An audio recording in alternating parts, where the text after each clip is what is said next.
Kaiju lovers, I am Nate Marchand, the host and curator of the Monster Island Film Vault. Welcome everybody back to a brand new episode of whatever this is. I'm Elijah, and I don't know what we're supposed to do. You're so the host. No, you got to tell the people this. This is your grand return to podcasting. You are the host of Kaiju Conversation, okay? I am the host of Kaiju Conversation. I am Elijah Thomas. I am back for the most part. And we're here to celebrate your birthday and my birthday. And Ray's birthday. Because, good Lord, it was so funny to think about. You and me, that was crazy enough that we share a birthday, June 29th. But what was even nuttier is we found out that we share it with the great Ray Harryhausen. We are in good company, my friend. And Gary Busey. Oh my gosh. Ginger Dead Man. Huh? That was an actual movie he was in. Anyway, we're moving on. I never saw it, but it exists. Anyway, so you and I thought to ourselves, you know what? We're podcasters. We love monster movies. We podcast about monster movies, and we share a birthday with Ray Harryhausen. This is too perfect. So we decided to start a new little, a sub-series on both of our shows. So hello to everyone on both of our podcast feeds. Hi. How's it going? I'm sure you miss Elijah over here. Absolutely. We all miss the little... two of my listeners. And, it's right up there with my 5, But I mean, you got Jimmy, too. Yeah, that's true. I do have Jimmy. Yeah, see, he's here today. Well, hi, Jimmy. Yeah, you got to keep him in line. He got in trouble a little bit earlier. He made an unauthorized visit to the beta site here on Monster Island and got himself into a wee bit of trouble. Uh-oh. Calm down, Jimmy. You're just going to lose all your Uber money for the last 6 months. You'll be okay. But anyway, So you and I decided that we were going to do an annual crossover episode for both of our feeds where we talk about a Ray Harryhausen movie. And what's funny is I asked you, because I've already covered a couple of Ray Harryhausen movies on my show. So I said, how do you want to do this? And you don't remember this. I don't remember a lot. Well, you've had quite a blur. You just graduated high school. You're turning 18. Oh my gosh. This is a milestone birthday? Is it? Yeah, I would say so. It's a big deal. You're legally an adult now, as of this podcast recording. I can legally go to war and die. And you can, well, I don't know. Can you buy cigarettes in your state at age 18? No. Oh. And I would never do that. Well, yeah, but I'm just, there's a lot you can do. But anyway. Stay in school, don't do drugs, and hang out with people that do drugs. That's right, Nathan. I said do. Happy? I am thrilled at that. Thank you so much. Yeah, so you said, let's go backwards. I'm like, okay. It kind of made sense considering I've covered 3 of Ray Harryhausen's earlier films. I did Mighty Joe Young, I did Beast in 20,000 Fathoms, and most recently with our friends Travis Alexander and Michael Hamilton of the Kaiju Weekly podcast, I did 20 Million Miles to Earth. Have you done any Ray Harryhausen on your show? I forget. I have not done a Ray Harryhausen movie. I did a discussion about stop motion with a YouTuber that is no longer a good person. I have talked about No, I haven't. I don't think, besides the stop motion thing, I've actually done anything Ray Harryhausen related. I feel like I've done something... I don't know. I talk about movies all the time. I know I've talked about it somewhere. I don't know if it's on record, though. Okay, that makes sense. But we're going, like I said, we're going to be covering some Ray Harryhausen movies every year. at least as long as we're podcasters. And we are starting with his final film, because we're weird, Clash of the Titans from 1981, not to be confused with the 2010 remake, which, just to get this out of the way, I wasn't a huge fan of the remake. It's been a long time. See, this is something I thought about. I haven't seen it in a long time. The original or the remake? I mean, both. But I haven't seen the remake in a long time. But I remember, the thing I remember most from it is the horrible, horrible color grading. Oh, yeah, because they at the last second, they converted it to 3D. Is that what happened? Is that why it went all orange and white and orange and brown and white? Probably didn't help. Yeah. Probably didn't help. The only thing that I like in the remake is Liam Neeson as Zeus, because Liam Neeson is awesome in everything. Even Star Wars. Yes. Don't upset Jimmy. Well, Jimmy actually doesn't like the prequels, but I think we agree that Liam Neeson is a bright spot. That's for sure. He's just a good actor. Yeah, he really is. But, it made sense, given what we're going to talk about in this movie, that you would have someone with the gravitas of Liam Neeson to be Zeus. Right. So, if you feel up to it, Mr. Thomas, would you like to give everyone a quick little plot rundown on this film? Absolutely. I will give you guys the plot rundown, a 100% stone-faced serious, the best plot breakdown of all time.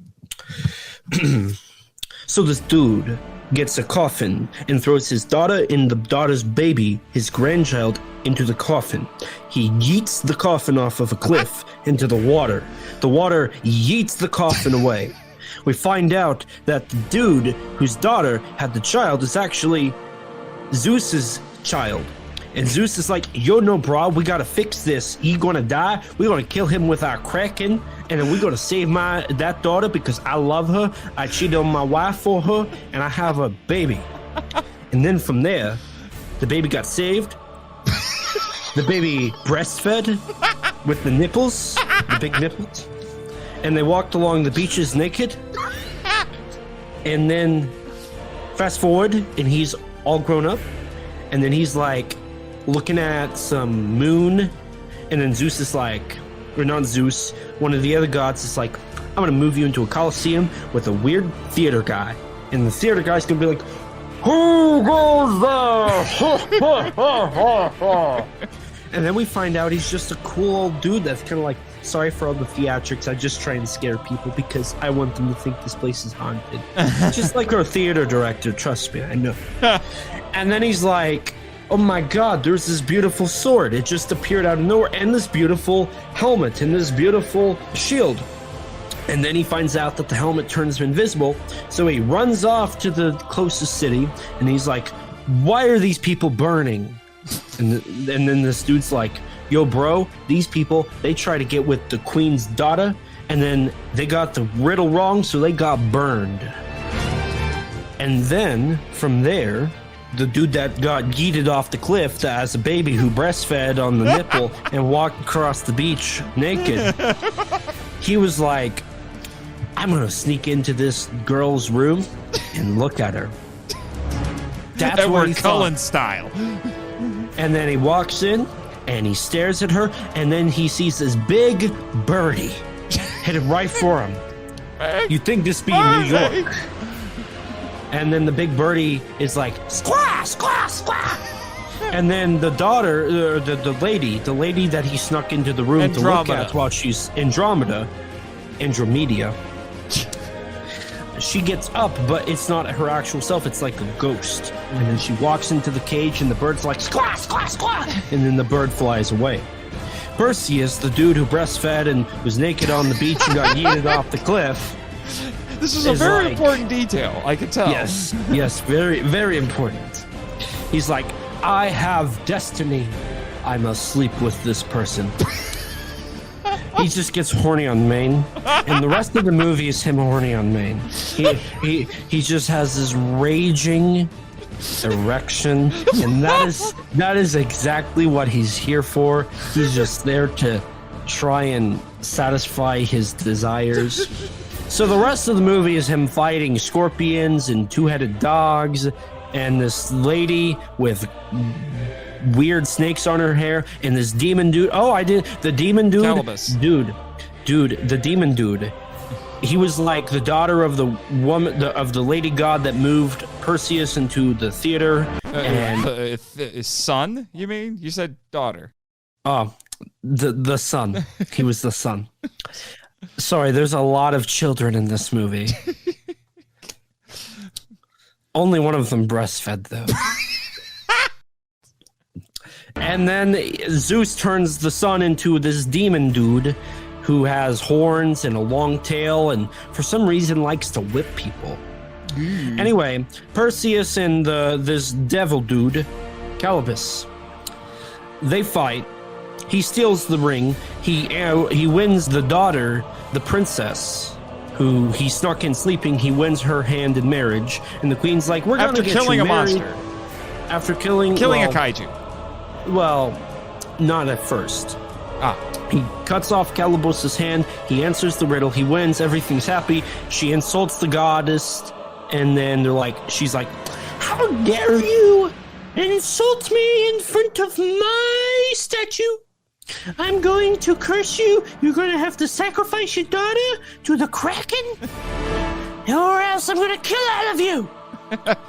So then they send Perseus off onto an adventure to kill all these weird monsters to get the head of Medusa, this lady snake girl, and the silver-haired witch. From 3 witches who have no eyeballs. Then they kill the Medusa. They travel back. They kill the devil dude. They kill giant scorpions. And during this, they get a metal owl that's an R2-D2 ripoff, even though it was made before R2-D2. And there's a flying horse. And they go back to the city. And it's just in time because the Kraken's like, "Wah, ah, ah." And the princess is like, "Oh no! And then just like a storybook, Perseus comes from the sky on his Pegasus, and he gets knocked out of the sky. Only for the metal bird, the R2-D2 knockoff, to save us by grabbing the head of Medusa from the ocean, giving it to Perseus, and Perseus going, "Feast your eyes upon this!" and turning the Kraken into stone, upon which it then collapses and falls into the ocean. And then he kisses the girl, and everybody lived happily ever after. Zeus is like, "He won. I'm better than all of you gods. I am the king, and that is why." And then it ends with a beautiful scroll of constellations. Yes. Of which there are no breastfeeding in.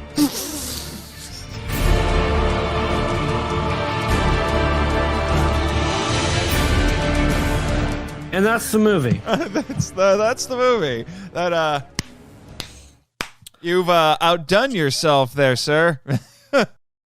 Thank you. Truly Oscar worthy. I know, right? I mean, it was just astonishing. Yeah. This is an A++ plot. Yeah. Yes, quite. Anyway. Hello, Michael. That was for you. Indubitably.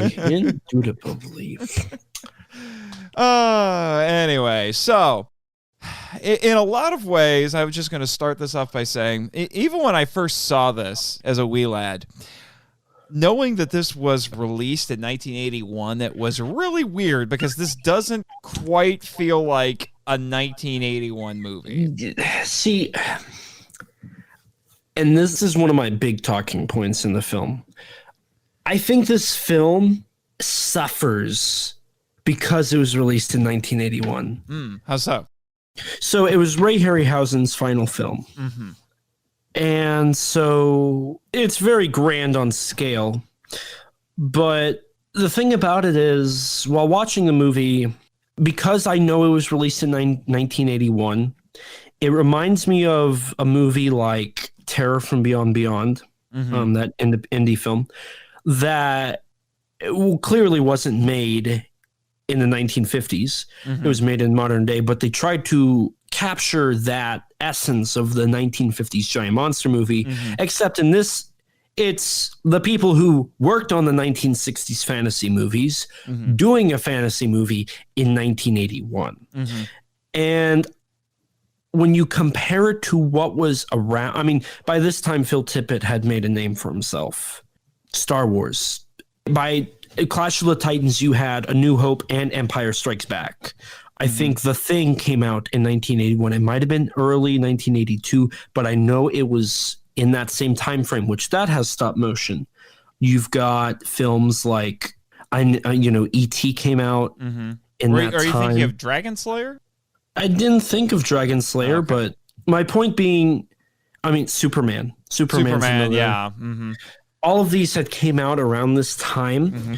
Yeah, the entertainment landscape completely changed in the late 70s thanks to Star Wars. Right. And so that's why I mean, this feels remarkably old-fashioned. This feels like a 1960s movie that came out in 1981. It does, and I think because of that, the film is dated more than it should be. It definitely doesn't feel like it's held up because of the fact it came out in 1981 and not like 1968. Yeah. That being said, there are a few sequences, like with the three witches, that the Stygian witches. It feels 1980s. It's like, okay, this kind of reminds me of like Labyrinth, Jim. And by the time that Clash of Titans came out, I think Labyrinth was early. It was mid-80s. Mid-80s. Labyrinth is kind of what I think reshaped fantasy films. Superman, I think, also did wonders on that. Oh, yeah. The 1980s was the prime decade for fantasy films. There were a bunch of them in the 80s. And a lot of them are classics. Labyrinth, Legend, Conan the Barbarian. Speaking of which, did you know that Arnold? They were at one point, they were trying to get financing, went to Orion Pictures, and they wanted Arnold to be Perseus. And this was pre-Terminator. Yeah, it was. So. He had just finished Conan. Conan was It was released in 1982. So they wanted him in there. It would have been like this big burly muscle man. And Arnold grew up watching sword and sandal movies, but I don't think he would have fit with this. And they ended up not going with him because there was too much dialogue. Right. I mean, until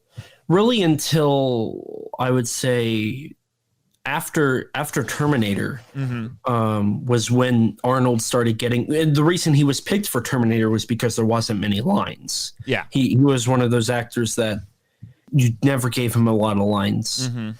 But Arnold wasn't the only choice. They also considered Michael York, Malcolm McDowell, and Richard Chamberlain. Very different, but closer to what we got with Mr. Hamlin, I think is his name. Harry Hamlin. Yeah, Harry Hamlin. Who was an unknown. Now, there's a lot of big-name stars in this movie. In fact, it's probably the most prestigious cast of any Harryhausen movie. Harryhausen, in an interview, did say that Clash had the biggest actors that he had worked with on a film, but it was all the gods. Yeah. And I think that fits, though. I think that fits. Including Laurence Olivier. Remember I was talking about Liam Neeson bringing such gravitas as Zeus? It's because we had Laurence Olivier here as Zeus in this one. And like all of the actors for the gods were these Shakespearean actors from England. And did you know one of them was a Bond girl? I did. Ursula Andress. Right. She was Aphrodite, and apparently was so good as Aphrodite, she had an affair with Perseus. Yeah. And an affair with Mr. Hamlin and had a kid. Yeah. Yeah, and then they got divorced 2 years later. Of course, because that's how these things work in Hollywood. Right. But going back to the main discussion point here, there are certain scenes that feel 80s, but it's really weird because you're watching the film and it's got the Technicolor look. It's very bright, very colorful. This is used for lack of a better term. It's very flat with its depth, But then you cut to certain scenes and it's like, okay, there's a big soundstage here. Like the Three Witches. There's a few other sequences that escape me right now. But you can tell they're on this on a big soundstage. Oh, they also filmed on location. Yeah, or on location. And with the cameras they were using, it feels bigger. Yeah, they filmed in England, Malta, Spain, where Italy. they found some rare rock formations, and Pastoon, Italy. I hope I said that right, which is where some of Jason and the Argonauts have been filmed. And when they were filming on a set, it was at Pinewood Studios. I don't know. It's weird because most of the film, you feel like you're watching a 1960s Harryhausen. But then there's certain scenes it's like, oh, okay, the color grading here and the lighting and like just the style of it has switched entirely to 1980s, which I think is the director's input flooding in more so than Harryhausen, because Harryhausen was the producer on this film. So he had more say on Clash of the Titans than I think most of his past films. It was directed by Desmond Davis. But like even to one of the writers for Clash of the Titans wrote Jason and the Argonauts. Beverly Cross. And one of the actors was also in Jason and the Argonauts. I'm trying to remember which one it was. Okay. But, there was a lot of, there's a good amount of overlap between the classic Harryhausen and what was modern Harryhausen. But I think this is an example of Harryhausen sticking to his guns and not adjusting for the time period. Because like I said, by this time, Phil Tippett was like, he was about to be peak in his work. And Phil Tippett was the late 1970s and 1980s Ray Harryhausen. So I feel like people like Stan Hyde, I would say. Yeah. And, just as Harryhausen overshadowed Willis O'Brien in the late 40s and the 1950s, I think that had came to Harryhausen as well by this time. Because O'Brien, you had Beast from Hollowed Mountain and you had The Black Scorpion, which just couldn't compete with the brilliance of 20 Million Miles to Earth or The Beast from 20,000, or great example, Beast from 20,000 Fathoms compared to The Giant Behemoth. Ray Harryhausen, Willis O'Brien. Harryhausen's is way better, more detailed in every way. O'Brien's is lacking. And I think Clash of the Titans suffers from that a bit. It feels a little out of place with its time period. Yeah, and that's not to say it's a bad film, and it did really well. I think it's fantastic, and it did well at the box office. It was made for around $15 million or $9 million, depending on who you talk to, and it made $70 million. It was a hit. Right, so they almost made a sequel in the mid 80s, 1984. It was going to be called Force of the Trojans. That's weird. Yeah, it is. And then there was a comic book spinoff called Wrath of the Titans, which then was the title used for the sequel to the remake, which I never bothered with the sequel to the remake because I didn't care for the remake. Likewise. Yeah. But yeah, so I don't want to make it seem like I'm trashing the film, but it feels out of place. It does. It feels like its time had came and gone, and this was kind of... It was Ray Harryhausen's last... He hadn't worked on a film in, I think, over 10 years by this point. No, he did some work in the 70s. Well, as stop-motion animator / director special effects, because it was a Sinbad movie in 71. I'm looking it up. Keep talking. I think... Because, 77, Sinbad and the Eye of the Tiger, which, well, if we keep up with our schedule, that'll be what we talk about next year. But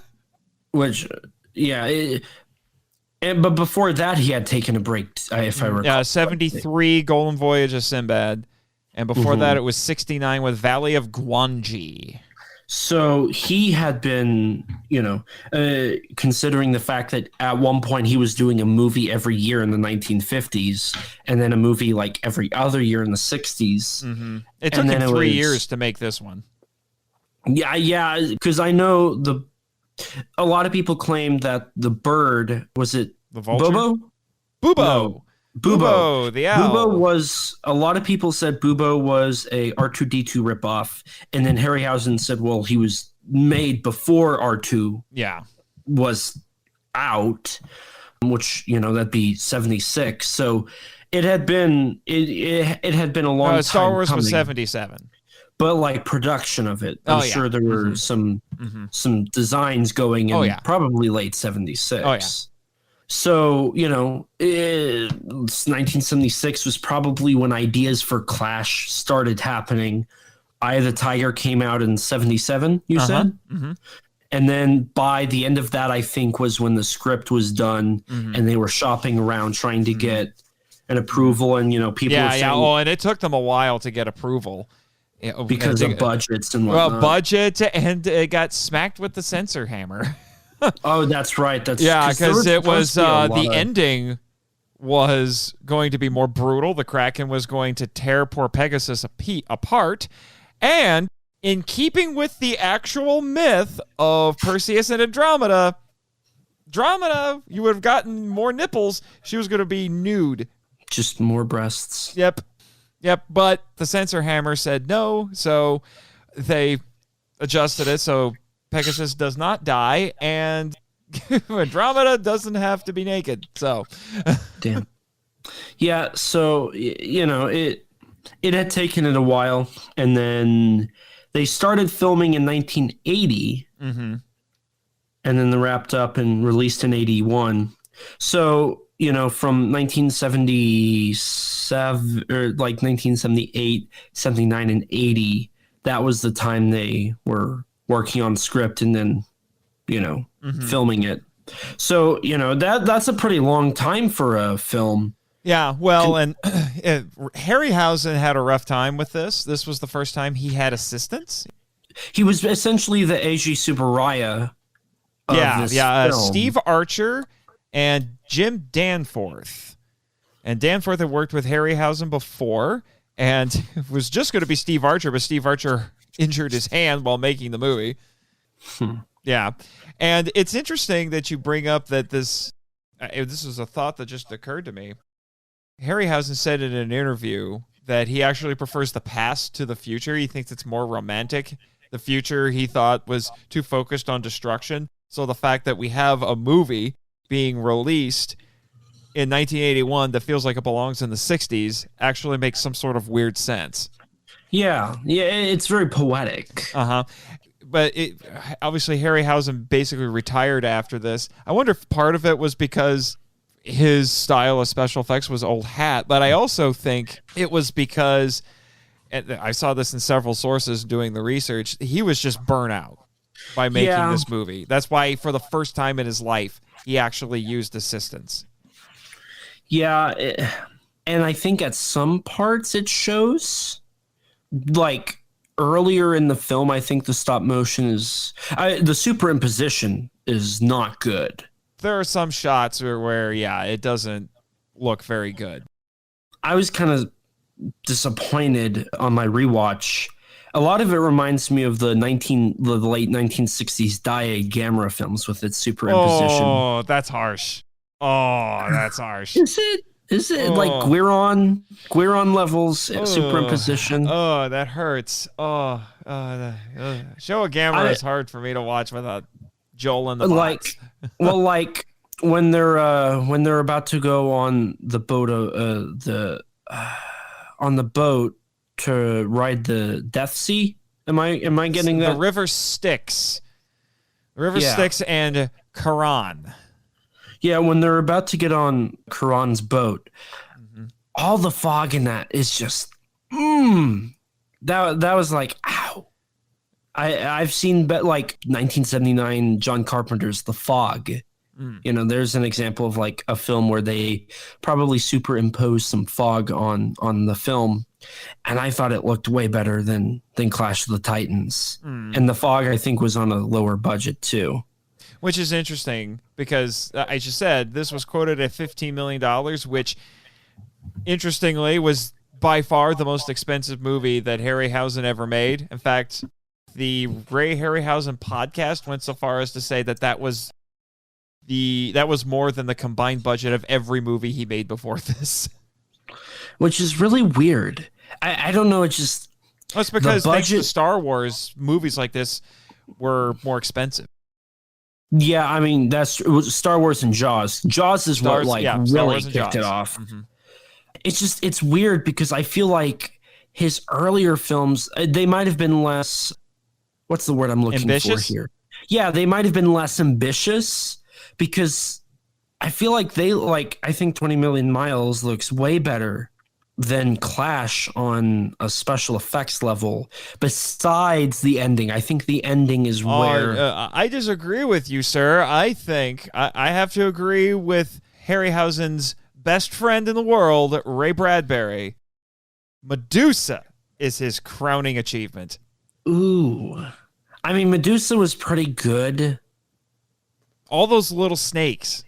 That's what does it. That is true. That is true. All the little snakes moving and going every which way. Because Harryhausen said that he had seen Medusa in movies before, but he said all they really did was just put rubber snakes on an actress. He wanted to see the snakes moving in all these different directions, like they all had their own individual life, and they were just moving around. And her face, her character design, the way she moved.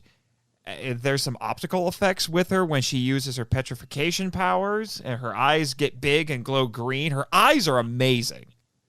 My gosh. Her eyes look almost real. It's ridiculous.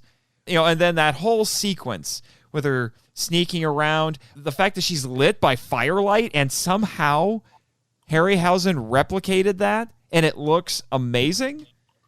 And it was blended with the live action footage because Hamlin, as Perseus, was reacting to nothing. Right. It was a lot like when the actor for Sinbad had to fight the skeletons. No, that was Jason and the Argonauts. Yeah. Sorry. It's all right. I need to rewatch a lot of his films. Yes, this is true. That's why we're starting the series. Yeah, and that's one thing I do. Towards the end of the film, when they release Pegasus from being trapped, when Pegasus is like freaking out because the whole camp is burning, the colors in that I thought were beautiful. It was rainbow like, and I was like, wow, I really like this. Mm-hmm. But you were saying about the finale. What did you like about the finale with the Kraken? Release the Kraken. we had to get it in there. Yeah, we did. The big line from this movie. So at the beginning, I was really disappointed with the crack. The underwater prop is horrible. They had two of them, and one was a 15-foot prop that they used for the underwater shots. I hated, it doesn't look good at all. But when we get to the maquette, or the armature, it feels so big. It just does. I loved the finale. I think is really, really nice with how they treat the Kraken as this huge object. Mm-hmm. And then you've got Harryhausen doing the Kraken, some of the Medusa head, Bobo, right? Bubo. I keep wanting to say Bilbo, but I know that's not it. Boobo Baggins. And Pegasus. So there's 4 stop motion creatures in this one scene. Mm-hmm. And they're trying to combine it with a live horse, 2 actors. Mm-hmm. There's a lot of cutting back and forth because Calibus was an actor on set for the close-ups and a puppet. Mm-hmm. I know they had a real horse and the maquette for Pegasus. I noticed there was a lot of editing in this film. Like there was a lot of cutting, which sometimes I was like, this is a little like jumpy, like going from one to the other so quickly. But I also understood. I thought, okay, that's a fair way to try and do this instead of trying to go over the superimposition that is kind of lacking in this film. So I feel like we're going to go into a rabbit hole with this one. The score at the end, I love that. The score throughout the film is so big. It is. And it's big, it's epic, and also romantic, which makes sense for this story. And like, the composer was Lawrence Rosenthal, but it was almost John Barry. What did he do? Lawrence Rosenthal or John Barry? John Barry. John Barry was best known for doing James Bond movies. Really? He also tried his hand at science fiction and fantasy, but he had a mixed track record with that. Like, he did the score for King Kong 76, which is great, but the movie was what it was. Yeah. This is probably one of two Harryhausen films that I would say have a great, memorable soundtrack. Seventh Voyage, I think, would be the other one that I would say is up there to this grandiose. And this was done by the London Symphonic Orchestra, if I remember correctly. I'm trying to remember because they did a lot of those more fantasy films back then, didn't they? Sounds right. Didn't they do? Didn't John Williams conduct them for Star Wars? I don't know offhand. I know they've done a lot. So let me do a quick Google search here. So, Raiders of the Lost Ark. Which this opened the same day as Raiders of the Lost Ark. That's crazy. Yeah, they did Superman. Okay. They did Superman. Let's see here. They did a lot of film. Oh, okay. So they actually did for Harryhausen, The Three Worlds of Gulliver, Mysterious Island, both by Bernard Herrmann. They did The Sound of Music. They've done a lot. Yeah. They did Star Wars, The Fury, Empire Strikes Back, Clash of Titans, Raiders of the Lost Ark, Dark Crystal, Return of the Jedi. Yeah, they did all the Star Wars, it looks like. So, being able to hear them do this, it was really nice because, I mean, that orchestra is just astounding, Without them, we wouldn't have such beautiful compositions for a lot of, like, John Williams' work. For sure. So, I love the music in this. I thought the ending really was just so rich with color, with stop motion, it was just effects in general with the score. It felt right that was the final bow of Harryhausen as special effects director in cinema. In some ways, it's kind of bittersweet watching that. This movie that feels like it belongs in a bygone era. And how this was kind of the end of that. Right. Yeah, no, when Clash of the Titans came out, it was the end of a genre. In a way, I would say it was the last, I kind of want to say like Arabian Nights film. Do you know what I'm trying to say when I say that? Like it was the last of the 1001 Tales? Yeah, yeah. Because at this point, Harryhausen's bread and butter was fantasy films like this that are based in the classics. He was a lover of the classics. Right, and he hated where cinema was going with realism, and he went as far to say as those more realistic movies are boring. He said that in an interview that the movies were meant for fantasy. Right. Which that is a can of worms. That is a can of worms. That I heavily have an opinion in. Yeah, I would say like, Ray, I love you, but probably not. Well, see, I agree with him to an extent. Mm-hmm. I think the genre that he was in, that, horror, science fiction, fantasy, action, that opinion translates very well into tokusatsu. David Callett talked about how in Japanese culture, cinema is viewed more as an art. Japanese culture likes art and fantasy and poetry more than it does realism. And that's what really draws me to Japanese genre films. It's crazy. Which is funny because Harryhausen was known for saying he didn't like the Japanese stuff. Although I saw an interview I think it was for my 20 Million Miles episode, where he said nice things about what, quote unquote, the Japanese were doing. Really? Interesting. But as a rule, he didn't like what the likes of Eiji Tsuburaya and the Japanese were doing. Right. He thought it was cheap.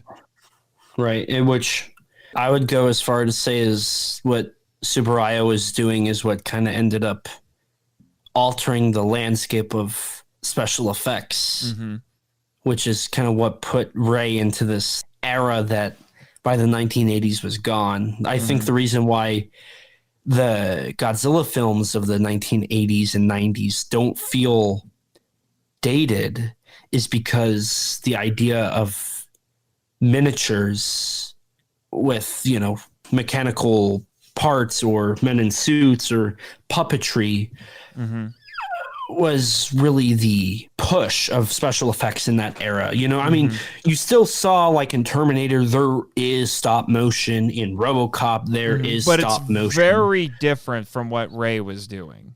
Right. It was more of okay, we can't do this with modern technology. How are we supposed to do this without it making it look bad? Oh, let's get Phil Tippett to do stop motion. Or Stan Hyde.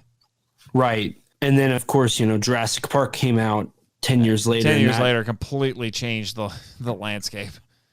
I'd say King Kong, and then maybe like The Beast from 20,000 Fathoms, and then Godzilla, and then something like Jaws. Or Star Wars. There are these moments in cinematic history that just change everything. Yeah, which, I think Ray was a little upset by that. Ray was very much a man of tradition, I would say.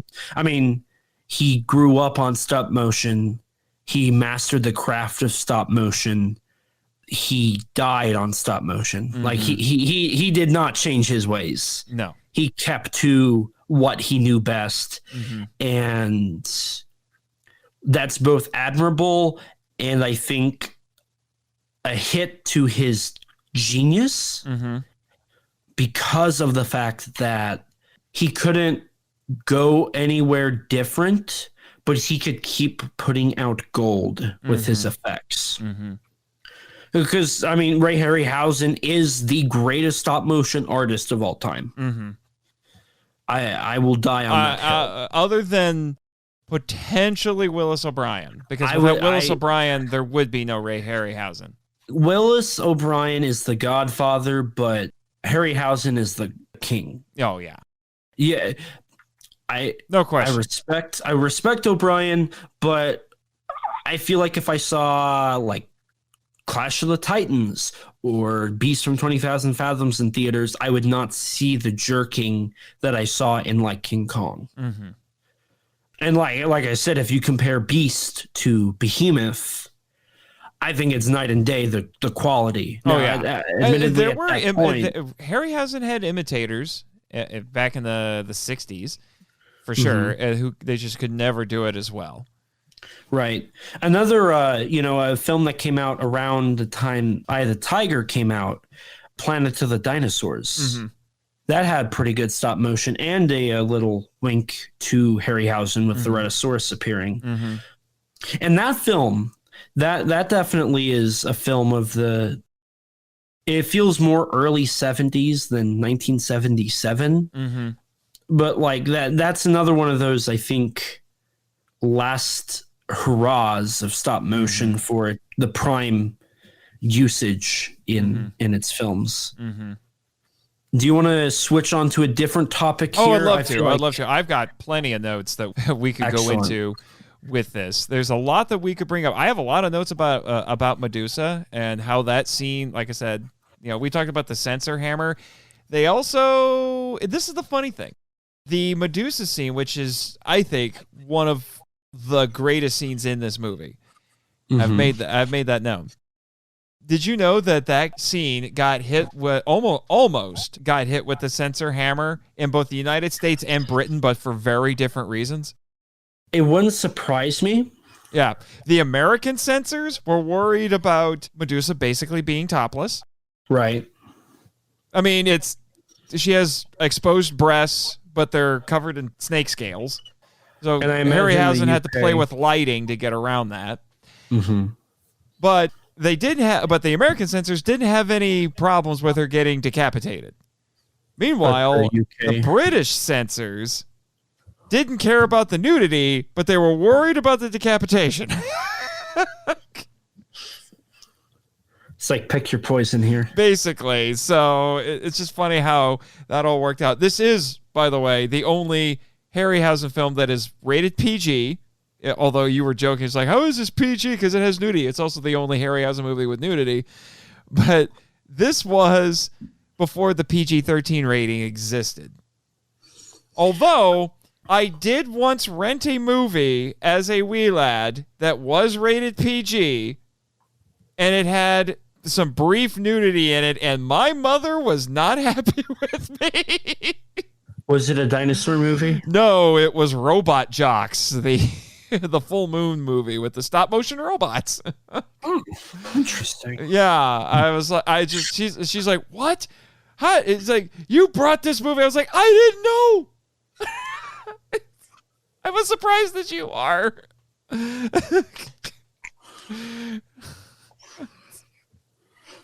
So I wonder if the same thing might have happened there. I mean, you already made numerous jokes about it because we have a breastfeeding scene. There's the nude walk on the beach, but that was classical culture in ancient Greece. It wasn't a big deal. It was just the accepted norm. I mean, you look at most Greek sculpture, they're nudes. The Greeks loved the human form. And I think this movie does showcase that a little bit. But, so you had that issue that poor Medusa ran up against. And I will say, I really the set design in that scene, I think, is really nice. Mm-hmm. I don't remember a lot. The lighting is what does it. Yeah, the lighting is so dramatic, and I think that's what makes it better than the remake. Because if I remember right, the remake is a lot more... I'm going to be honest with you. I don't even remember Medusa being in the remake. I remember the Kraken is in the remake, but I don't remember if Medusa was in it. I'm pretty sure. Yeah, well, I'll look it up here. Keep talking. The lighting, like you brought up, is really nice. I like how she was. Okay. And she was CGI. Mm-hmm. No surprise. But yeah, she was in the remake. But, it's funny. They actually changed how Medusa dies in this movie. There was at one point they weren't going to use the sword. They were actually going to pull a Captain America. They were going to have Perseus take her head off with a frisbee throw of the shield. I'm happy they did the sword because they needed a reason for that sword to be more. They did. But apparently, now I don't know how true this is because one source I looked at said this, but another one didn't. But apparently Harry Hamlin didn't like the idea of doing the frisbee throw because he said it wasn't what was in the myth. And when he had to film that scene, and that hadn't been changed, he threatened to quit the movie. Huh.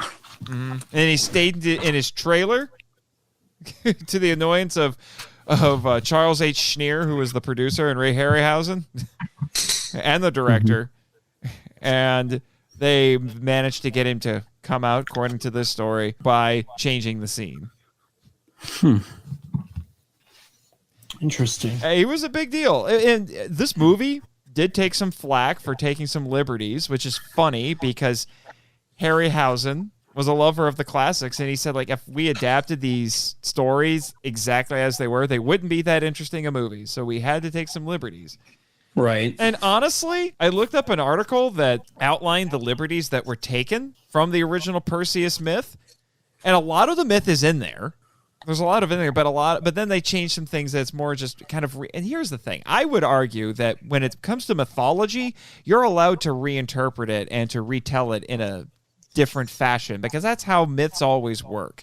There's multiple versions of all of these Greek mythological stories anyway. There were different ideas presented about how Medusa ended up the way she was, or if she always looked beautiful but just had snake hair, if she was a monster like she was in this, depended on who you talk to. But, the Pegasus was actually not the last of its kind and part of a herd of horses that belonged to Zeus. The Pegasus in the myth actually sprang out of the blood of Medusa after Perseus killed her. That and a sword-wielding giant. But they replaced those with the scorpions. Yeah. Which, minor question, sidetrack here. Do you think the scorpions were a bit of a nod to, like, Black Scorpion a bit? It wouldn't surprise me. They looked very similar. Yeah. So, and then some other thing. The big one is that the Kraken is not even a Greek myth. It's Norse. And also, the Kraken in Norse mythology is more like an octopus. Right. So, like, the Kraken that's in the Pirates of the Caribbean movies, that's actually truer. And for what I remember of the Kraken in the remake, it was actually closer to the real Kraken, which they probably did that just so they could be different, which is fine. Right. Yeah. This Kraken is undoubtedly Harryhausen. Oh, yeah. And it looks like the Emir. Yeah, it looks like the Emir and the Martians from his proposed War of the Worlds. Now that, oh, man. War of the Worlds is such a good movie. Harryhausen working on it would have just made it even better. Also, the fact that they used Clash of the Titans because it's a good title. The Titans are in Greek mythology, but they're not actually in this movie. They try to call Medusa and the Kraken Titans, but neither of them are actually Titans in Greek mythology. Isn't the Titans like the children? No, the gods are the Titans' children. Gotcha. They ruled the universe before the gods. The gods overthrew them. That's right. If you watch the Disney Hercules, you get an idea of that. Yes, you do. And then you have stuff like Calibus. Calibus is not from the myth at all. He's actually based more on Caliban from Shakespeare. And Bubo is not in the myth. However, Athena, who's the goddess that commissions Hephaestus to make the little mechanical Bubo because she had an actual owl named Bubo, but she didn't want to send him off to help Perseus because all of the other gods don't like Perseus and they think Zeus is way too nice to him. Because, that's how a lot of these Greek myths work. It's just the gods bickering with each other and the poor mortals are caught in the middle. Right. And so she had Hephaestus make the little robot. He's not in there, but Athena was associated with owls. And also, Bubo, interestingly, is actually the scientific name for the Eurasian horned owl. It's called the Bubo. Interesting. So there are some connections. So it doesn't follow the myth exactly. And you know what? I'm okay with that. But people criticize the movie for doing that. But I've also heard that watching this movie inspired people to look into mythology and become classicists. And I've even heard that this movie is used by school teachers to teach mythology. That's not surprising. Yeah, but it's not just this movie; it's all the other ones that he did. It inspired people to look into it. Jason and the Argonauts, the Sinbad movies, all of these things. Harryhausen did wonders with trying to bring the classic stories into the modern era. He didn't have to modernize them. Mm-hmm. He just brought them into the light, and when he did it well. Mm-hmm. And the Clash of the Titans, at least. Yeah. Caliban was from The Tempest, by the way. I just found Gotcha. That looking through that. Gotcha.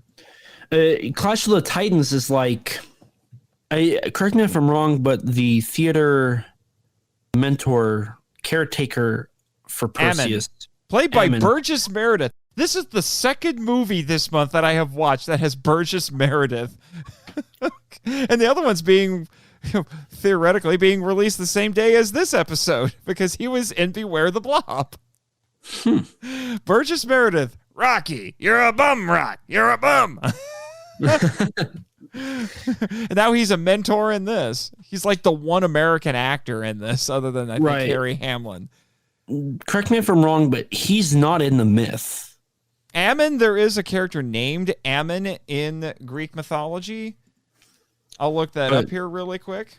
I don't think it's the same character that's in the movie. I think the point I'm getting to here is for Clash of the Titans, it's almost like a combination of Greek myth and Shakespeare. With especially all the gods, with these Shakespearean actors. Yeah. And you have your character who is in the theater who kind of is there to like cheer on Perseus throughout the film. It's very interesting to see two of history's greatest ways of storytelling, the Greek mythology and Shakespeare kind of combine and show us this really brilliantly combined story. Mm-hmm. Again, I'm going back to, it's very poetic. Mm-hmm. This film is, at the end of the film, he talks about how he's going to, it almost feels like it's Ray speaking to the audience about how this story would be a great poem or a play, and how Harryhausen was like, it's a very poetic film. And it's a film, it's a play, but on camera. Well, and Ammon actually has some very interesting lines that I think, in a way, you could interpret as being very much something that Ray Harryhausen would say. He said that when he was a young man, he was obsessed with tragedy, but now he's decided that life is too full of tragedy to write about it all the time. Yeah, it's just, I really felt like his character was, in a way, Ray speaking to the audience and kind of putting himself in the film. I mean, Medusa kind of breaks the fourth wall. She looks directly at the camera when she's turning that one guy to stone. Oh, yeah, that's right. That's right. It's almost like she's trying to do it to the audience, too. And I'm sure she did petrify a few people, scared some people. She is a scary, scary monster. And Medusa in mythology wasn't an archer. Didn't she have a sword? No, I think she was just a monster. But Ray said that he got that from the myth of Diana, who was an archer, Athena. And what's funny is that Medusa is in a tabletop game that I absolutely love called Unmatched, and she's an archer. And I guarantee it's probably because of this movie. Yeah, it definitely. But going back to the mythos a bit, I felt like Zeus was a little weird in this movie, knowing how Zeus was in the mythos. He was kind of an a-hole. Oh, yeah. And he was... They talk about it, how he's just cheating on everybody. He's got this thing for mortal women. Greek mythology is full of demigods that are fathered by Zeus and mortal women. Yeah, and like... Perseus has got a whole slew of half-brothers running around doing things. Yeah. Yeah, where's the Zeus cinematic universe? It's called Greek mythology. But like... It was weird. Like Zeus was very like, he's my son. Don't mess with him. And then they messed with him, and then Zeus was like, fine, I'll give him something. It was very like petty. They're back but and that's forth. how the Greek gods were. They were all petty. You can interpret what he's doing as petty, but the rest of the gods are just as petty. Yeah. I mean, they are, but like it got weird when Zeus was like, "Sure, release the Kraken." Like I was like, there wasn't anything he could do at that point. Couldn't he just be like, "No"? Yeah, but what would Perseus have learned at that point? I mean, that's fair. I guess narratively speaking, it makes sense. Practically speaking, I think it's a little more. Yeah, but that's the nature of mythology. I will admit there are points where, like, dude, you could just, put your foot down because you're Zeus, but, that we wouldn't have a story, and Perseus wouldn't have overcome everything. And I think that was kind of the point when you get to the end, because one of the goddesses says this is a dangerous precedent. Now the mortals are going to realize that through courage and imagination, they can overcome anything, and they won't need us. That was a very, I don't like using this term, but meta, like hearing them talk about that at the end, especially in the modern era. Yeah, well, which is something that, and it's one of my gripes with the remake, because the remake really ran with that. Because the whole reason that they were doing what they were doing in the remake was because the humans were no longer worshiping them, so they were losing their power. And they wanted to maintain that. But that meant that they had to basically scare the humans into continuing to worship them. And I'm like, I don't like this interpretation. I don't like this take on it. It felt very anti-religion, even though it's couched in Greek mythology. I didn't much appreciate it. And this one, Zeus admits, yeah, but there's still plenty of vice on Earth that they're still going to need us. Yeah, it's kind of bittersweet because it's, he's like, yeah, that'll happen, but there's also other people. There's still plenty of it left. They're still going to need us. But like I said, that was the whole point. Perseus had to cultivate those virtues, courage and imagination, to overcome all of that. And Zeus was trying to teach a lesson to the other gods, because they were being just as petty. I mean, Thetis with Calibus, she was trying to give him favors. Like, if he was your son, you would be nice to him. Now, even though we're told he was cruel. He was cruel before he got punished by Zeus. Right. I wish we could have seen that. And apparently there was a version of the script where we would have seen that. He would have been in the credit sequence. See, that would have been cool. I really... Calibos kind of felt like a plot device more than a villain. Yeah, a little bit. But he's just one of the numerous obstacles that Perseus has to overcome. The plot in this movie is actually pretty simple.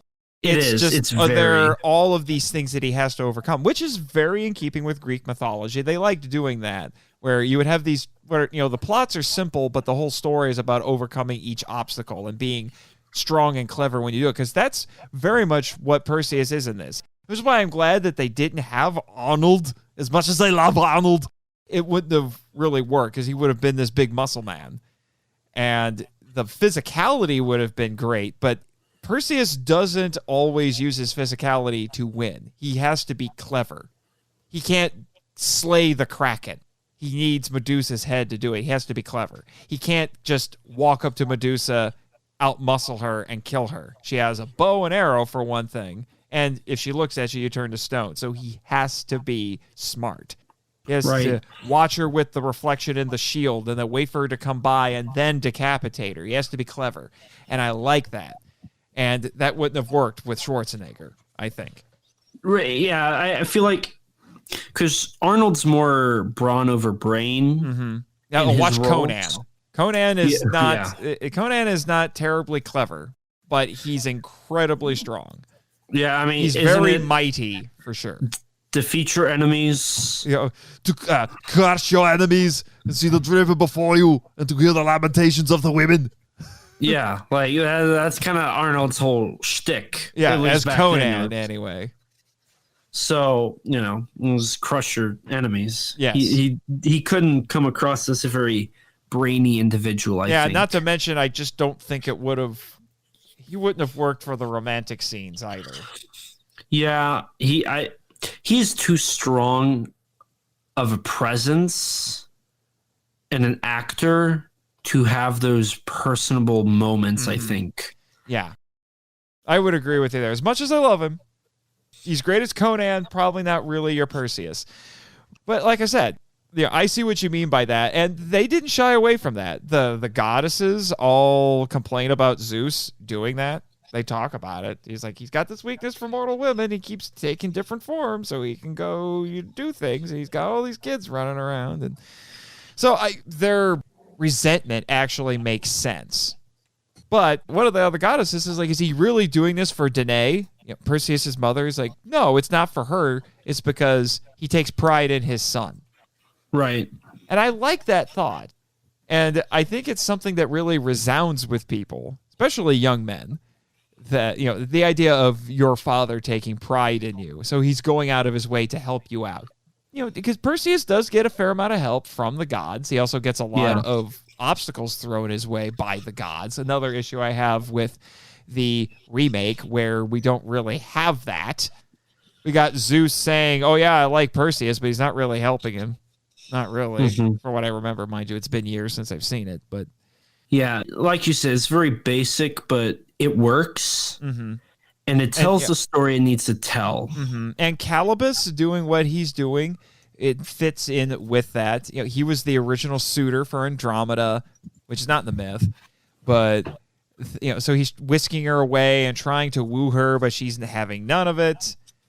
And then he gets jealous because of Perseus, and she likes Perseus. And Perseus has to answer her riddle, and she changes the riddle all the time. And so he's clever, and he figures out the riddle. And then, that makes sense for why Calibus would be going after him. But like I said, he's just one of multiple things that he has to deal with. Right. Now, if we're going to talk about Calibus for a bit, I put two things in my notes about him. What's that? The first one was I loved the transformation sequence. I loved how it was the shadow. Because it was in shadow as the little clay figure. Because Zeus collects clay action figures of everybody. Of everybody. Oh, what's really scary is he crushes the one for Danae's husband. Because he was the one who threw him into the coffin, put him out to sea, and he crushed it, and the guy basically had a heart attack and died. And while the clay figure turned to dust. And I thought that was funny because I saw an interview of Ray Harryhausen where he joked that he had a quote unquote Zeus complex because he made little figurines and moved them around and controlled them. And I'm like, oh God, I'm a little scared now. Plot twist: after Ray Harryhausen passed away, he just went up and became Zeus. And he just manipulates all of us with little plot twist. Ray Harryhausen is Zeus. He's been Zeus this entire time. He didn't die. He just went back to Olympus. Considering I live and work on Monster Island, that's not much of a stretch. Yeah. And then the last one, the other note I had for Calibus, and this is a negative, so I had a positive and a negative, was his death was a bit messy with the sound mixing. There's a lot of moments where he opens his mouth like he's supposed to be like, and it's just silent. Yeah, I think it's supposed to be that he screamed briefly and his mouth just stayed open in shock. I don't know. I feel like it's like moving throughout that death sequence, but well, Harryhausen said that he was known for making his characters die like they were tenors in an opera. And that was definitely a very dramatic death for poor Calibus there. It was. And while we're talking about the story and kind of the script here, I forgot the comedy. I didn't realize there was it's funny. Yeah, there's a lot of parts. It's like, wow, okay. And there's some witty lines in this too. Yeah. I liked, I'm invisible. Can't you see? Yeah, I was like, wow. You know what? No, Jimmy, no. That gets the rim shot. I'm sorry. Because that was a good one. It was just the wit in this film was kind of like, I forgot it happened. Well, it's Burgess Meredith. I think that's part of it.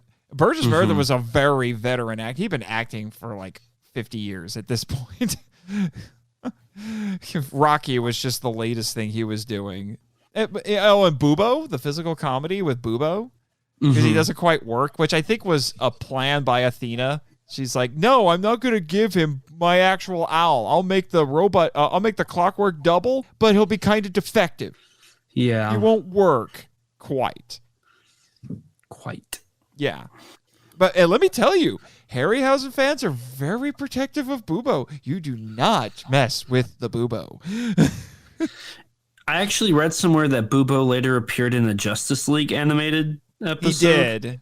He did. Justice League Action, which I haven't seen yet. And, he gets mistreated in the remake. Oh, no. Oh, yeah. He gets thrown away with the garbage. I remember that. That made people so angry. So angry. Here's the thing. I don't know if you listened to the Power Trip, Elijah, but I think there is a Bubo-inspired character in both Super Sentai and Power Rangers. I wouldn't be surprised if that was the case. If you watch Time Ranger, which got made into Time Force, there's a character in Time Force. His name is Circuit. He's a little blue owl robot. And both Michael and I were like, he was inspired by Bubo, wasn't he? And he's adorable. Circuit is adorable. Yeah, and one thing that Harryhausen talked about was how much he heard about how he inspired people. And, I wouldn't be surprised if that was the case. He said that one of the things that kind of kept him going was hearing from, like, Phil Tippett and George Lucas and James Cameron and Steven Spielberg, how his films helped inspire them. I feel like I'm going to go back to the first thing I brought up. It's really interesting to see, like, at one point, Harryhausen working with the people or working around the people that claimed that they are what made them go into movies. It's poetic. It goes back to how Willis O'Brien taught Harryhausen everything he knew because he was O'Brien's apprentice. And now we have Harryhausen working around like George Lucas and Spielberg. It's poetic. It's nice. I'm using that. Today's word is poetic. I could tell. So just one more quick thing, because we could go into a lot. I have a couple of things. Did you know that there were action figures for this? There were toys? I did. By Mattel. Yeah. And they were always really trying to play catch up because they infamously turned down Star Wars. Yeah. And then the toys they made for this movie got buried by Star Wars.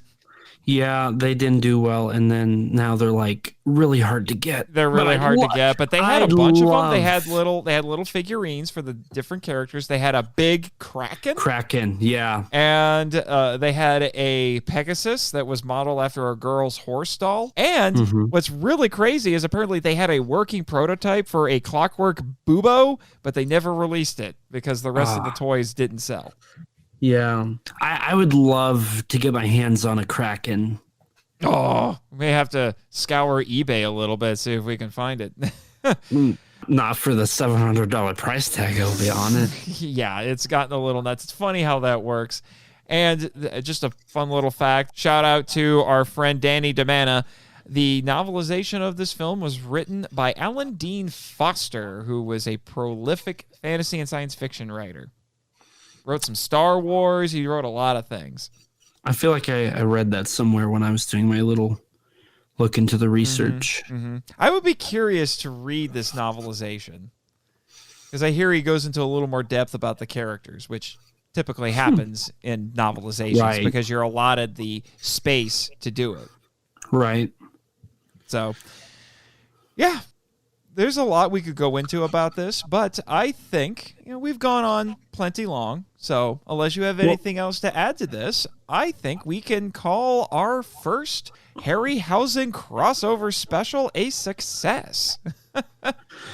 I mean, do you want to go into any, like, I'm fine if you want to go into another little thing or not. Well, I'm just looking over my notes, seeing what we haven't already covered. Harryhausen was inspired by a movie that he saw in his childhood called Freaks, which had people without legs, which is where some of the inspiration for Medusa came from. I forgot to mention that the other monster in the myth that came out of not Pegasus's, but Medusa's blood was called Chrysaor. That was the giant. And you know why that happened? It's because Medusa was pregnant by Poseidon. Oh, God. You remember that little story that they told about why she ended up the way she did in this movie? That is from the myth. Huh. Interesting. Oh, Poseidon was hilarious in this movie. Oh, yeah. I loved watching him underwater. He looks very confused sometimes. He's just kind of like, I don't know what I'm doing here. I'm releasing a kraken. And the talking sense from Bubo apparently came from a British children's TV show called The Changers. I know nothing about that, but apparently Harryhausen was a fan. That tracks. All right. I have no idea what that is. So, because I didn't grow up in Britain. I'll ask WHG3 if he knows anything about that. Oh, the music. You're talking about the soundtrack. The music arches up when Medusa comes onto the scene and arches her back. I like the detail. Burgess Meredith was a pretty nice guy, but he was known for being, quote unquote, slightly cantankerous on set. He liked to test the director. I mean, it's Burgess Meredith. Have you seen Rocky? I mean, come on. You're a bum, Rock. You're a bum. Oh, and they also think that Harryhausen got Kraken from an early 20th century story called Kraken Awakes. But in the I should have brought this up. In the original myth, it was Cetos, I think was the creature's name, and it was a leviathan. It was a serpentine fish. So do you think that's kind of why the design of the Kraken is the way it is? A little Probably. That would make sense. I don't know why they decided to use that instead of Cetos. I think Kraken just sounds better. It does. Because, I mean, one thing about filmmaking is sometimes people just do it because it looks and sounds better. You know, what was it? Cetos? Cetos. Release Cetos. Yeah, release Cetos. Release the Kraken. Yeah. I mean, which one sounds cooler? Yeah. I can't argue with you there. I feel like the Kraken in general is just a more universally acknowledged image. You know, giant octopi have been, I mean, 20,000 Leagues Under the Sea had a movie adaptation in, was it 1918, 1954? Sounds about right. Cetus. Cetus. So like Zetus, but Cetus. Release the Cetus. It doesn't work. It doesn't work. Yeah, not really. It's just cool. It is. And it's honestly, I think next to Medusa, I think is probably the best creature in this. Although the Pegasus is impressive too, because oh my gosh, they had to work so hard to get the Pegasus to look right. Right. Yeah, they did some test footage where it was just the wings flapping when it flew, but it didn't look right. So then they changed it to make it look like it was galloping in the air, and I really like that. It looks so dynamic. Yeah, it. I think on a visual standpoint, galloping while the wings are flying it adds a sense of fantasy to it. That's like, okay, I recognize this, but it's new to me. And then what's interesting is that Perseus has to tame the Pegasus. Right. Yeah. That. So it's a gift from his father, like the sword and the helmet and the shield, but he had to earn this one. Yeah, and that I thought that was kind of cool how he had to work to get this that specific one. Whereas the other ones were just given to him. Right. So, which is nice. I don't like it necessarily when the heroes just have stuff handed to them. I like seeing them earn things. Yeah. Yeah. Good line here from Ammon.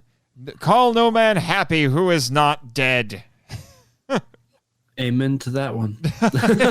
How very nihilistic of you. Another good line from Zeus. 100 good deeds cannot atone for one murder. That was a really nice line. I really like that one. There's some really good ones in this.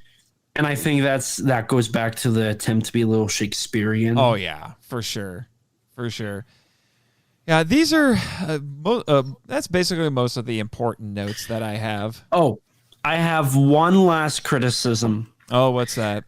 At the end, when Zeus is doing his monologue, and he's like, "I put them in the stars, Perseus, which is Andromeda." which is a thing in Greek mythology. That's how they explain a lot of the constellations. Right, but he says Perseus, Andromeda, Pegasus, and then the fourth one was like the least important out of the story. But Cassiopeia. Andromeda's mother. When it shows the constellations, it goes Perseus, Andromeda, Andromeda's mother, then Pegasus, which is a little weird. I didn't like that. I wish it would have went Perseus, Andromeda, Pegasus, Andromeda's mother, like how he lists it.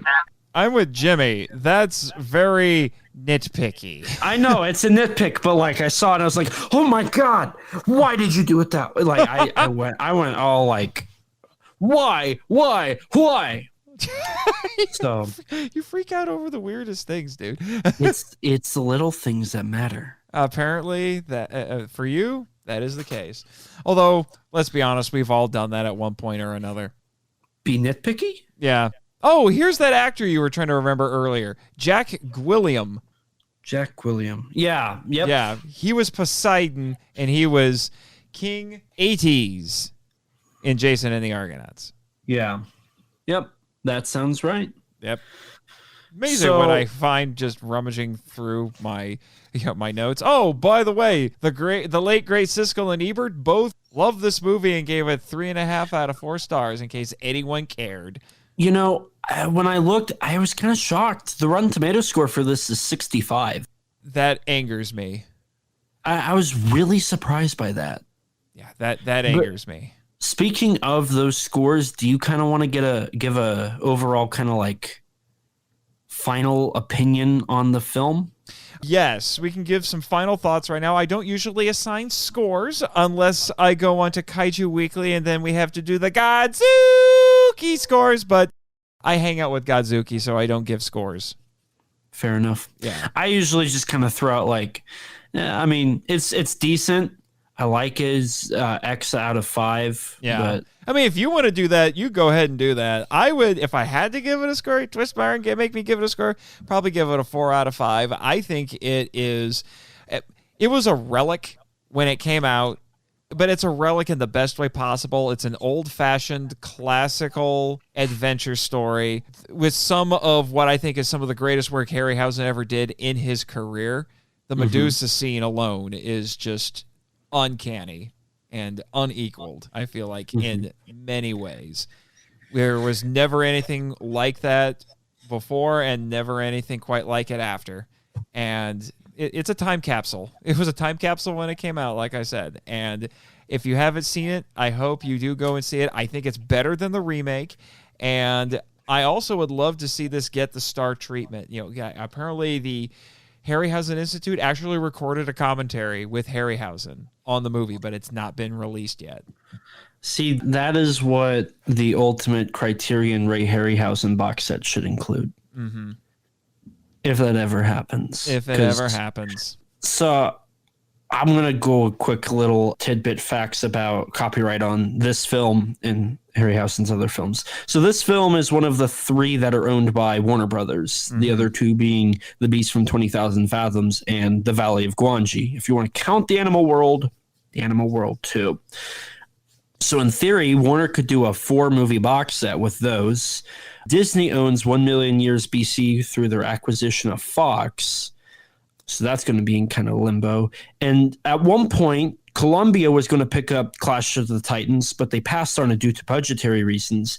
But Columbia has the rest of Harryhausen's films. It Came from Beneath the Sea, Earth versus the Flying Saucers, 20 Million Miles to Earth, The Three Worlds of Gulliver, all 3 Sinbad films, Jason and the Argonauts.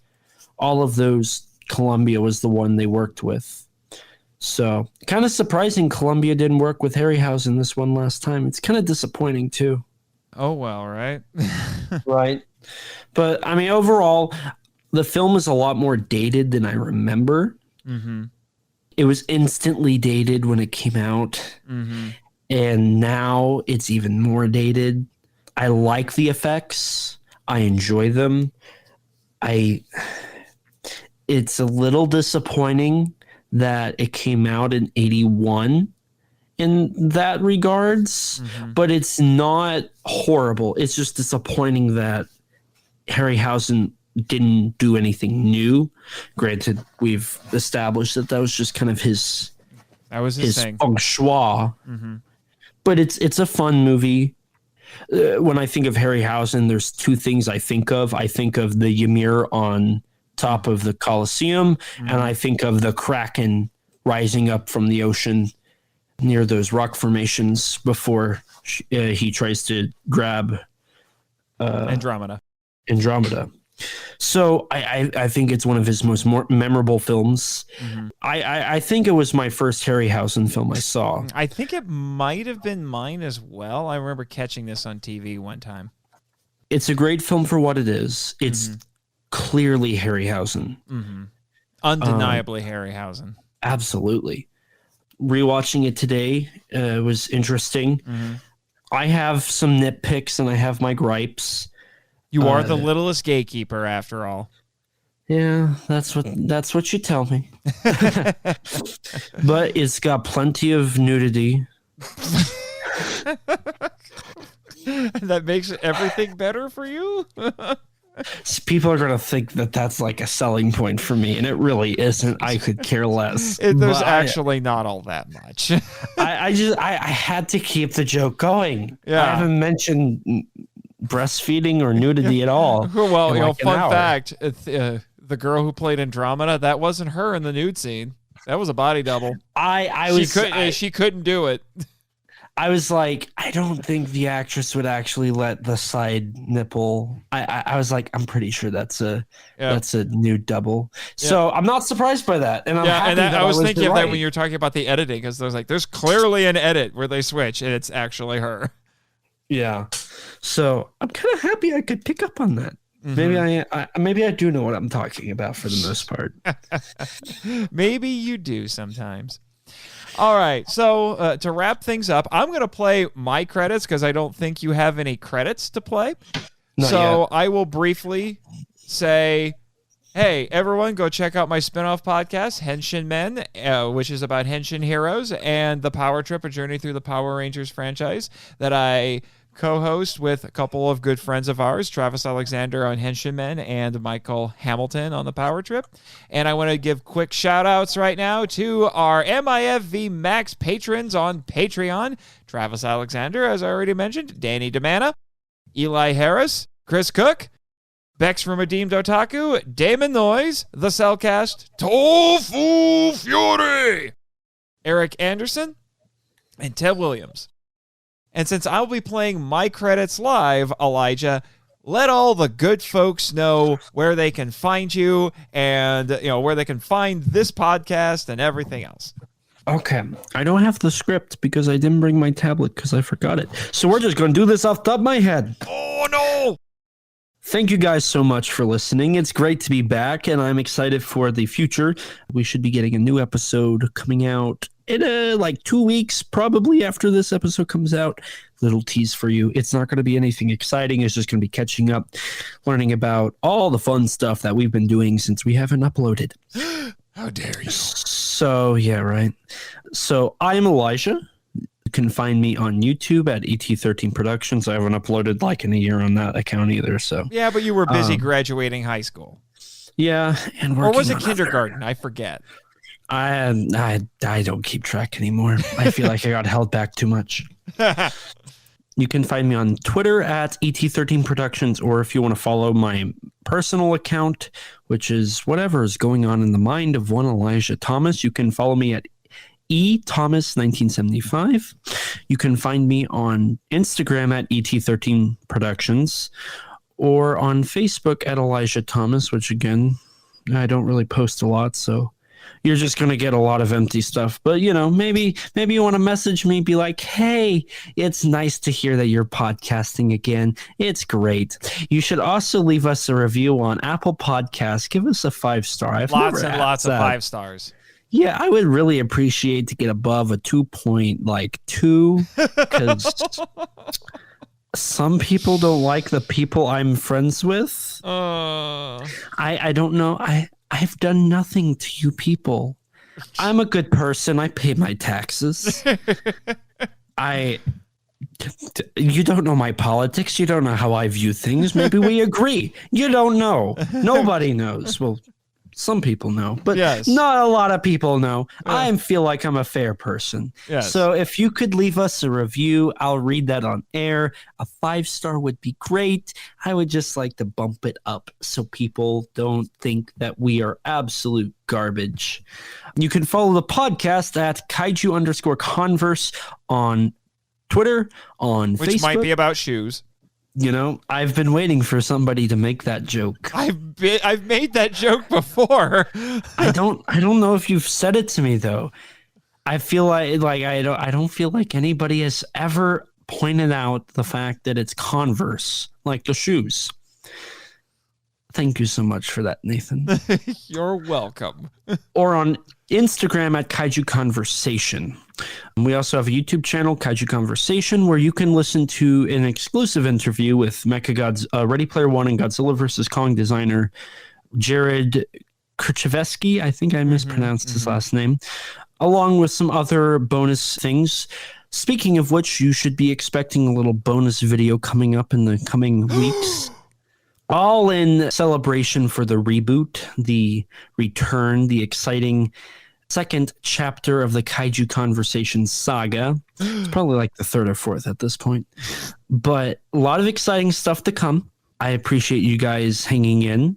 I appreciate Nathan and Travis and Michael for kind of pushing my butt along and like having me on and having me talk. And, you know, because I talk a lot.